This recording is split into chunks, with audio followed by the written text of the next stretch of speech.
C'est une mission scientifique qui a tout d'une expédition. Un groupe de chercheurs français et sénégalais s'avance à moto dans la brousse, sur des pistes à peine tracées. On est un peu trop chargé, donc on ne peut pas aller très très vite. En tête, derrière leur chauffeur, Christophe l'aventurier et Paterne, doctorant en botanique. Ils se rendent à l'extrême est du Sénégal, à la recherche de nouvelles plantes qui n'auraient encore jamais été découvertes, particulièrement de nouvelles espèces de fougères. Ces fougères qui poussent apparemment dans l'eau et relativement en altitude sont a priori, pour certaines, inconnues encore au Sénégal. Pour espérer les trouver, il faut dépasser les derniers villages et s'enfoncer toujours plus loin. Attention aux pneus. Le but du voyage, le voici. Une cascade particulièrement préservée et qui n'apparaît sur aucune carte. Elle est superbe, hein, c'est vrai.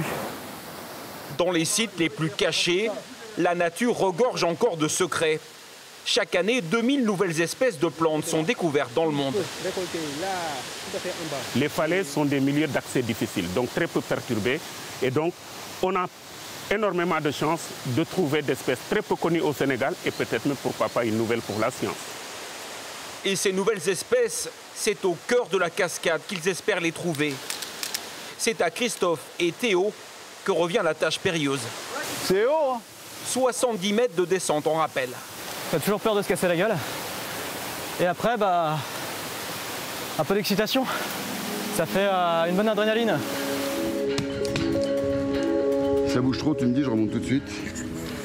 Juste accroché à cet arbre, Christophe se lance dans le vide. Au cours de sa descente, il va donc collecter des spécimens. C'est l'objectif même de la botanique, l'étude des végétaux au plus près.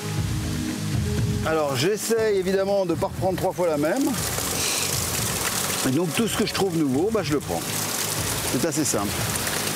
C'est un travail simple, hein, un peu physique quand même, un peu dangereux, mais rafraîchissant aussi. Avec des trompes d'eau sur le casque, il est difficile de discerner chaque plante. Alors les deux chercheurs cueillent tout ce qu'ils voient, sous le contrôle de leurs collègues restés en bas. Les sacs se remplissent et c'est le plongeon final. Juste en bas de la cascade, Paterne a lui déjà une première surprise. Là, nous sommes en face d'une nouvelle espèce qui n'a pas encore été située pour le Sénégal. Là, voilà. C'est le rêve de tout botaniste, être le premier à recenser une espèce pour augmenter les connaissances des écosystèmes de la planète et donc mieux les protéger. Toutes les plantes collectées vont partir au laboratoire pour vérification. En attendant, Paterne les dépose avec soin dans son herbier. Les fougères sont très précieux pour nous. Il faut les ranger avec délicatesse. Il y a beaucoup de travail à faire. Et voilà, vivement qu'il y ait d'autres missions et dans d'autres endroits qui n'ont pas encore été explorés. Au XXIe siècle, la botanique a encore de quoi nous étonner.